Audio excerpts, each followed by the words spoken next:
देखिए, जैसा कुश्ती हमारा देश का ही नहीं, जगत का एक इतिहास रहा है। तो इस संबंध में रिटायरमेंट के बाद जब मैंने इस क्षेत्र में सोचने का पुनः प्रयास किया कि भाई हमारा जो कुश्ती संघ है, कुश्ती संघ ने मेरा जो सम्मान किया, मुझे संरक्षक के रूप में नियुक्त करने का काम किया, तो मैंने भी सोचा मुझे भी कुछ काम करना चाहिए। इसलिए मैंने सोचा अपना कुश्ती के संबंध में रणनीति बनाऊं कि मुझे क्या क्या करना है। तो मैंने ये सोचा कि अभी कुश्ती के लिए हमारे यहाँ बहुत बड़ी गुंजाइश है। हमने दो नेशनल प्रोग्राम कराए और उसमें काफ़ी समय श्रम चाहड़ साहब के साथ में रखा, लेकिन अभी बहुत गुंजाइश है। अभी हम सोच रहे हैं कि आगे भी ऐसे बहुत प्रोग्राम कराएं और हम अपने कुश्ती संघ को बहुत आगे तक ले जाएं, जिससे कि हमें भी एक ऐसा पटल मिले कि हाँ, हमारा भी कुछ वर्चस्व है इस कुश्ती के क्षेत्र में। और मेरे पास, चूंकि मैं अवकाश मुक्त हूँ, रिटायर हूँ, तो मेरे पास काफ़ी अवकाश रहता है और काफ़ी लोगों से जो कुश्ती से जुड़े हैं या राजनीति से जुड़े हैं, सामाजिक क्षेत्र से जुड़े हैं, मेरा काफ़ी संपर्क रहता है। तो मैं सारे लोगों में ये अपना विचार रखता हूँ कि भाई हमें अपने कुश्ती संघ का आगरा को बहुत आगे ले जाना है, क्योंकि हम यहाँ पे जन्मे हैं, पले हैं, बड़े हैं, हमने भी कुश्ती में योगदान अपना रखा है। तो ये हमारा भी दायित्व है, ये हमारा धर्म है कि जहाँ खाया है पिया है उसके लिए हम कुछ करें। तो हम अपने इस क्षेत्र को बहुत आगे ले जाने की सोचते हैं और योजना बना के फिर ले भी जाएंगे। जी देखिए, ये मेरी ये पहले से ये भावना थी कि मैं कुश्ती के क्षेत्र में हूँ तो बच्चों को भी मैं अच्छा जो है पहलवान। पहलवान का अर्थ ये नहीं होता कि हम जाके अखाड़े में कुश्ती ही लड़े। अपने शरीर को बहुत अच्छा, सुंदर, सुडौल और ताकतवर बनाना भी हमारा धर्म है। तो बच्चों को भी मैंने इस क्षेत्र में काफ़ी शिक्षा दी, क्योंकि मैं कई धार्मिक संस्थाओं से भी जुड़ा था और मैं जानता था कि शरीर माध्यम खल धर्म साधनम, कि साधन जितने भी हैं वो इस शरीर से ही होते हैं और स्वस्थ शरीर से ही सब कुछ होता है। रोगी होके इस शरीर से कोई काम नहीं लिया जा सकता, वो तो समय बिगाड़ना होता है। तो मैंने बच्चों को भी इस क्षेत्र में लाना चाहा, लेकिन मैंने ये सोचा कि इस क्षेत्र में और आगे और प्रतिभाएं आ रही हैं जिनको विशेष हॉबी है। तो इसके साथ साथ मैंने ये डिसाइड किया कि अपने बच्चों को क्यों ना प्रशासन में और सरकारी क्षेत्र में आगे सेवा करने के लिए प्रेरित किया जाए। तो परिणाम स्वरूप यही हुआ। एक बेटा आईएएस है, इस समय वरिष्ठ आईएएस है, राजस्थान कैडर में है। तो वो भी इस क्षेत्र में बहुत रुचि रखते हैं और उनका ये मानना रहता है और तय रहता है कि पापा इस क्षेत्र को आप कितने आगे ले जाओ, जो भी मुझसे सहयोग हो उसको करने के लिए मैं सदैव तत्पर रहता हूँ, और उन्होंने किया भी है। और चूंकि हम तो रिटायर्ड आदमी हैं, तो हमारे तो एक तरह से स्तंभ हैं हमारे बच्चे, और दो बच्चे हैं उनको भी बहुत रुचि रहती है। अभी भी प्रोग्राम हुआ था यहाँ पे मनोरमा में, जो लड़कियों का, अभी सबसे छोटा बच्चा वो चंडीगढ़ में है, वहां से आया था, उसने भी 1 लाख रुपए देने की तुरंत घोषणा की थी। 1 लाख रुपए देता हूँ, क्योंकि बिना पैसे के तो कोई चीज सिद्धि नहीं होती। तो हम सब लोग तन से, मन से, धन से इसके लिए समर्पित रहते हैं और इस क्षेत्र को हमने अपने दिमाग से, अपनी सोच से, थिंकिंग से हमने इसको बरकरार अपने अंदर बनाए रखा है और इसके प्रति समर्पण रखा है। और इसके साथ साथ व्यक्ति सब कुछ कर सकता है, ये नहीं पहलवान होके हम आगे नहीं जा सकते, हर क्षेत्र में जा सकते हैं, बिजनेस में जा सकते हैं। क्योंकि हमारा प्रशासन में बच्चों को भेजने का एक इरादा था कि एक बच्चे को प्रशासन में जाना है, क्योंकि प्रशासन के लोगों से मैं बहुत पहले से जुड़ा था, कई आईएएस आईपीएस इस क्षेत्र के बहुत जुड़े थे, तो उस क्षेत्र में जा सकता है। देखिए, मिट्टी और हमारा जो मैट है, वो चूंकि पहले तो हमारा इतिहास ही मिट्टी का रहा है, सब मिट्टी के पहलवान होते थे और मिट्टी से जुड़े थे, मिट्टी से ही निकलते थे, मिट्टी में ही मिलते थे, सब कुछ हमारा पहलवानी का क्षेत्र मिट्टी ही था। क्योंकि धीरे धीरे ये डेवलपमेंट हुआ और देशों में भी मैट आदि की प्रक्रिया चली, तो भारत में भी वो चली। हालांकि मैट नहीं लड़ता, न मिट्टी लड़ती है, पहलवान लड़ता है।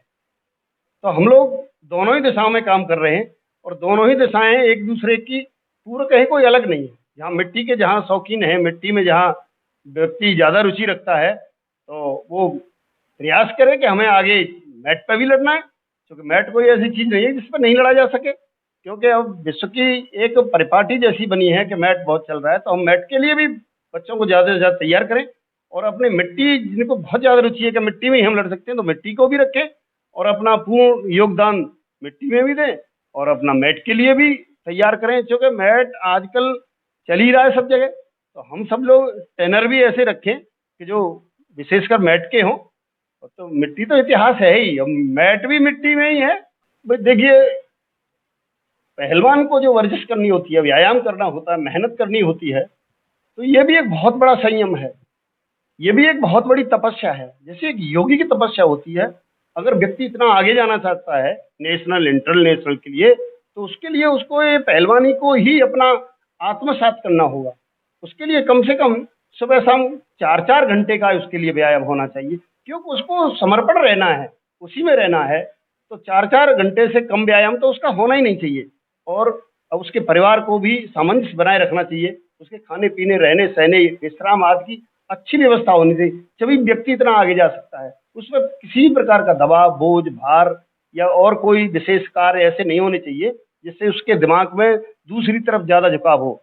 ठीक मस्त रहे, खूब अपने विचारों से वही विचार पढ़े, पहलवानों के ही हिस्ट्री पढ़े, क्योंकि जिस क्षेत्र में जो जाना चाहता है उसे उस क्षेत्र के व्यक्ति से, उस क्षेत्र के इतिहास से जुड़ना ही होगा, तभी व्यक्ति वो आगे जा सकता है। तो मेरा मानना यह है कि व्यक्ति बहुत आगे जाने के लिए उसे 4-5 घंटे सुबह, 4-5 घंटे व्यायाम करना ही चाहिए, और कम से कम 6-7 घंटे रेस्ट भी करना चाहिए, और वही पौष्टिक पदार्थ लेने चाहिए जिससे जो हमारे शरीर को सूट करते हैं, सात्विक और पौष्टिक। देखिए, अगर पहलवानी विरासत में है, जैसे घर में कोई पहलवान रहे हैं, तो उनका तो बहुत बड़ा सौभाग्य है कि इस क्षेत्र में आगे जा सकते हैं। जैसे मेरे पिताजी पहलवान थे, तो पिताजी ने मुझे 5-6 साल की अवस्था में ही लंगोट काटना सिखाया था, व्यायाम करना सिखाया था, और धीरे-धीरे मैं उस क्षेत्र को आगे बढ़ता गया। मैं पढ़ता रहा, प्राइमरी में पढ़ा, जूनियर हाई स्कूल में पढ़ा, लेकिन व्यायाम, दौड़, भाग, कूद ये सब करता रहा, क्योंकि पिताजी मुझे पहलवानी के लिए प्रेरित करते थे, और वो चाहते थे, अकेला बेटा होने के नाते वो ये चाहते मेरा बेटा शेर बने, बहादुर बने, बहुत विद्यावान, विद्वान, संयमी और देश में नाम रोशन करे, ऐसा बने। मैंने भी यही सोचा मेरे भी बच्चे ऐसे बने, तो मैं तो कुछ नहीं कर पाया, लेकिन बच्चों ने मुझे ज़रूर ऐसे मुकाम पे पहुंचा दिया, जिनके लिए मैं गौरवान्वित होता हूं, और बच्चों का बड़ा आभारी रहता हूं। कहते हैं माता पिता का बच्चे ऋण नहीं चुका सकते, लेकिन मैं तो बच्चों से बिल्कुल ये चाहता हूं कि बच्चों ने सब ऋण चुका दिया। तो कहने का भाव मेरा ये है कि विरासत में नहीं है, फिर भी जो है हम लोग ऐसे लोगों से जुड़े जो इस क्षेत्र में जुड़े हैं, हमारी जो हॉबी को और वो जागृत करते रहे, हमें प्रेरणा देती रहे। तो इसके लिए हम कोई ज़रूरी नहीं है कि हमारा कोई पूर्वज या ये सब जुड़े ही हों, तो हम अलग से भी अपना जो है वर्चस्व इसमें स्थापित कर सकते हैं और बहुत आगे जा सकते हैं कुश्ती के क्षेत्र में। तो समय तो वही है कि अपना 4 बजे से ही ये धुन स्टार्ट होनी चाहिए, और 4 से 8-9 बजे तक हमें पूर्ण रूप से अपना पूर्ण व्यायाम करना चाहिए। और उम्र तो इसमें 5 साल से लेके 8 साल के बीच में जागृति हो जाती है, बच्चा समझने लगता है कि मुझे पहलवान बनना है, क्या बनना है। जैसे पहलवान के साथ-साथ अगर और भी कुछ बनना है, तो वो भी उसको पता लग जाती है मुझे क्या करना है। तो हर क्षेत्र में बहुत बड़ी एक हम लोगों को अपॉर्च्युनिटी है, क्योंकि डाइट एक ऐसी चीज़ है, ये ईंधन का काम करता है। ईंधन वो चीज़ है जो इंजन को बहुत आगे ले जाता है। अगर बहुत कम ईंधन है, तो इंजन नहीं चल पाएगा, बहुत ज़्यादा ईंधन है, तब इंजन के लिए भी बहुत दिक्कत हो जाएगी। वास्तव में ये बात है कि हम लोग बच्चे की एज के अनुसार खुराक निर्धारित करें, अथवा वेट के अनुसार निर्धारित करें। क्योंकि ये जिस समय हम लोग इस क्षेत्र में अपने बच्चे को वॉच कर रहे होते हैं कि हमारा बच्चा 8 साल का है, 10 साल का है, 15 का है, तो उस बच्चे की किस प्रकार की हॉबी है, किस प्रकार का उसका स्वास्थ्य है, किस प्रकार का वो बिहेव कर सकता है, जैसे खाने-पीने में वो कहाँ तक वो सहन कर सकता है, तो जितना व्यायाम करता है बच्चा, उसके अनुसार उसकी डाइट होनी चाहिए। क्योंकि जो बच्चे के अंदर ऊर्जा का जो संचार हो रहा है, वो अलग चीज़ है देश दुनिया से। क्यों, उसमें एज फैक्टर और वेट फैक्टर होता है। लेकिन जो बच्चा इतना ऊर्जावान है, इतना व्यायाम कर रहा है, मेहनत कर रहा है, तो वो उसके अनुसार उसको डाइट देनी चाहिए। जैसे मुझे खूब ध्यान है, मैं जब 6-7 साल का था, तो मैं 2 लीटर दूध पीता था। 1 लीटर को 1 बार में पी जाता था। हमारे यहाँ 1 लोटा था, वो 1 लीटर का था। तो मैं 6 साल की अवस्था में 1 लीटर को 1 ही बार में पी जाता था। अब वहाँ एज फैक्टर काम नहीं किया। अब काम क्या किया कि मैं दिन भर भाग-दौड़, जब पिताजी खेत पे होते थे, तो 1000-500 बार तो लॉन्ग जंप वैसे ही लग रहा हूँ खेत में, तो व्यायाम बहुत करता था। तो एज फैक्टर और वेट फैक्टर ये काम ज़रूर करते हैं, लेकिन एक फैक्टर अलग से है कि उसका संयम, उसका व्यायाम, पर्सनैलिटी कैसी है, उसके अनुसार भी उसको जो है डाइट देनी चाहिए। ये बहुत ज़रूरी पॉइंट है, वो बहुत महत्वपूर्ण भी है। तो ध्यान तो तीनों चीज़ रखनी होंगी, एज फैक्टर का भी, वेट फैक्टर का भी, और उसकी हॉबी, वर्जिश, संयम, उसका नियम, उसकी व्यायाम, उसकी बॉडी का स्ट्रक्चर क्या है, उसके अनुसार भी हमें ध्यान रखना होगा, तभी बच्चा विकास। तो देखिए, जो हमारी ये डाइट है और डाइट के साथ में फूड सप्लीमेंट है, उसका हमें किस प्रकार से यूज़ करना है या नहीं करना है, उस पे मैं आपको ये बताना चाहूँगा कि जैसे व्यायाम करते हैं, तो हमारे यहाँ जो फूड का व्यवस्था है, वो सारा लगभग केमिकलाइज़्ड होता जा रहा है। इसमें कोई डाउट नहीं है कि हमें जो चीज़ आज से 40 साल पहले मिलती थी, वो आज नहीं मिल रही है। क्योंकि हम इन दोनों चीज़ों को देख रहे हैं कि पहले हम दूध, घी पीते थे या ड्राई फ्रूट्स लेते थे, तो उनमें उस समय क्या था और आज क्या है, ये वास्तव में सही है। लेकिन हमें इस ओर ही ज़्यादा ध्यान नहीं देना चाहिए। जो भी हमारे पास गाँव में खेत आदि हैं और हमें किसी बच्चे को पहलवान बनाना है, तो कम से कम उसमें केमिकल डाल के, जैसे अन्न उगाना है तो बहुत कम केमिकल, उसी का चारा हमारी भैंस खाएँगी, तो वो कम से कम केमिकलाइज़्ड होगा, तो वो भी खाना उत्तम है। और जब हमें ऐसा लगता है कि उससे पूर्ति नहीं होती है, तो आज बहुत सारे ऑर्गेनिक फूड सप्लीमेंट्स हैं, तो उनमें ये देखना होगा इस सप्लीमेंट का रिजल्ट क्या है, क्यों किसी ने यूज़ किया है उससे पूछना होगा। तो ऐसे फूड सप्लीमेंट 12 साल से स्टार्ट करने चाहिए। ये नहीं कि पहले ही बच्चे को 8-10 साल का है दे दी जाए, क्योंकि सही फूड सप्लीमेंट की देने की उम्र 12 साल है। 12 साल में वो किड रहता है, 12 साल से पहले वो बच्चा है, तो फूड सप्लीमेंट की 12 साल तक कोई ज़रूरत नहीं है। 12 साल के बाद उसे फूड सप्लीमेंट दिया जा सकता है। और फूड सप्लीमेंट एक ऐसी चीज़ है, जो भी हम खाते-पीते हैं, उसमें वो ऊर्जा, जैसे मिनरल्स हैं, विटामिन्स हैं, प्रोटीन्स हैं, तो वो फूड सप्लीमेंट में होते हैं, जो ऑर्गेनिक होते हैं, बिल्कुल टेस्टेड। ऐसा नहीं कि वो बहुत सारी कंपनियाँ बना रही हैं, लेकिन उसमें भी वो होता है, हमें देखना चाहिए। इस पे मैं बाद में चर्चा करूँगा और बताऊँगा कि कहाँ से कैसे फूड सप्लीमेंट, क्योंकि मैं भी लेता हूँ, आज भी ले रहा हूँ मैं। ऑर्गेनिक फूड सप्लीमेंट मैं अब भी लेता हूँ, वो वास्तव में ज़रूरी है। लेकिन जिस समय बच्चा वर्जिश कर रहा है, उस समय अगर उससे ऐसा लग रहा है कि मेरे लिए ये कम पड़ रही है घरेलू खुराक, तो उसे फूड सप्लीमेंट देना चाहिए, लेकिन 12 साल के बाद वो देनी चाहिए। और फूड सप्लीमेंट अपने आप बताएगा उसको लॉन्ग टाइम देना चाहिए, नहीं देना चाहिए।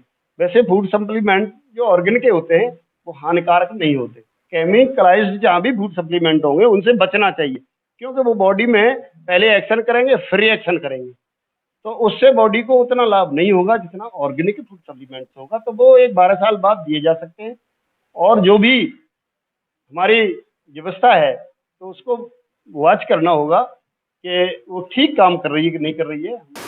देखिए, टेक्निक, स्टेमिना और ताकत, 3 चीज़ें, और तीनों चीज़ अलग होते हुए भी इनमें इतना सामंजस्य, इतनी एकता है कि कुश्ती में तो तीनों ही चीज़ हर हाल में चाहिए। और तीनों चीज़ होने के लिए जो इस कुश्ती के क्षेत्र में हैं, जितने भी पहलवान हैं या बच्चे हैं या उनके गार्जियंस हैं या उनके खलीफा गुरु हैं, मैं ये कहना चाहूँगा, इसके लिए सोच ही बदलनी पड़ेगी कि मेरे पास तीनों हैं, ये सोचना पड़ेगा। कभी भी कुश्ती लड़ने से पहले अपने गुरु खलीफा का नाम लो और निश्चित रूप से ये सोचो, अपने मन में खुद से ये प्रश्न करिए कि भाई बोल, कोई संयम में किसी प्रकार की कमी तो नहीं रह गई? नहीं रह गई, ये उत्तर आए तो गुड। किसी भी प्रकार के व्यायाम की कमी तो नहीं रही? बिल्कुल नहीं, गुड। खाने पीने की कोई कमी तो नहीं? कहीं नहीं। तो मेरा कोई क्या बिगाड़ सकता है? तो तीनों चीज़ की एकदम कॉम्बिनेट हो जाएंगी और वो निश्चित रूप से कुश्ती को जीतेगा। क्योंकि कभी कभी होता क्या है, मैंने बहुत देखा है इस क्षेत्र में, प्रैक्टिकल बात बता रहा हूँ, जिस समय कुश्ती के लिए तैयार होता है व्यक्ति, जांघिया काछरा होता है, तो उस समय उसको धक धक लगी रहती है, कभी कभी कंपन होती है, तो उस समय उसका स्टेमिना लूज होता है और उसकी टेक्निक है उसके पास, लेकिन उसकी जो थिंकिंग है, उसकी सोच है, क्या होगा? कुछ नहीं होगा। जब तीनों क्वेश्चन हैं, खाने में कमी नहीं, संयम में कमी नहीं और मेरे किसी प्रकार के व्यायाम में कमी नहीं, तो मैं हर प्रकार से सक्षम हूँ। तीनों चीज़ उसके लिए कॉम्बिनेट हो जाएगी। उसकी टेक्निक है, वो भी बल देगी हमको, और टेक्निक और आएगी, क्योंकि सीखते जाओगे तो बहुत सारी टेक्निक चलाते, जैसे लड़ते, जैसे साइकिल या कार चलाते आती है, कुश्ती लड़ते ही लड़ते बहुत सारी चीज़ें आती हैं। तो अपने ऊपर भरोसा जिस व्यक्ति को होगा, वो व्यक्ति के साथ तीनों चीज़ रहेंगी। और एक पहलवान के साथ तो तीनों चीज़ रहती ही रहती हैं। और जो जिसके साथ नहीं रहती हैं वो पहलवान ज़्यादा आगे नहीं बढ़ पाते, और वो ही नहीं बढ़ पाए हैं जिनका स्टेमिना सोच से कम हो जाता हो, टेक्निक में ये सोचता हो कि चलेगी नहीं चलेगी, क्या होगा, पहले तैयार होते ही कांपते। ऐसे व्यक्ति आगे नहीं, अगर ऐसे व्यक्ति नहीं को आगे जाना है तो उनको सोच बदलनी होगी। और मेरे संयम में, मेरे बिजनेस उसमें वर्जिश में है, मेरे गुरु के द्वारा बताए मार्गदर्शन में कोई कमी नहीं है, तो मैं हर प्रकार से सक्षम हूँ। तीनों चीज़ कमी नहीं कहूँगा। मेरा तो यही सूत्र था, मैं अपने गुरु का नाम लेता था और अपने से 3 सवाल करता था कि ये बता, खाने पीने में कोई कमी कि हरगिज नहीं, व्यायाम में कोई कमी बिल्कुल नहीं, संयम में कमी नहीं बिल्कुल नहीं। इसी का ये परिणाम है। मैं गर्व से कह रहा हूँ, अभिमान से नहीं। मैं अपने जीवन में कभी कुश्ती नहीं हारा। एक बार केवल मैं धोखे से गिर गया था, वो भी सीधे मैंने हाथ टेक लिए थे, लेकिन मिट्टी की दंगल था, पिटा मान लिया था एक बार, लेकिन मैं अंदर से नहीं पिटा था। तो ये 3 चीज जिस व्यक्ति के दिमाग में होंगी, ये तो काश उस समय हमारे प्रेरक नहीं थे, गार्जियंस सादा किसान थे, गाइडेंस नहीं थी, नहीं तो इस क्षेत्र में जो है बहुत कुछ कर सकते थे हम लोग। फिर भी चलो ईश्वर का शुक्र है।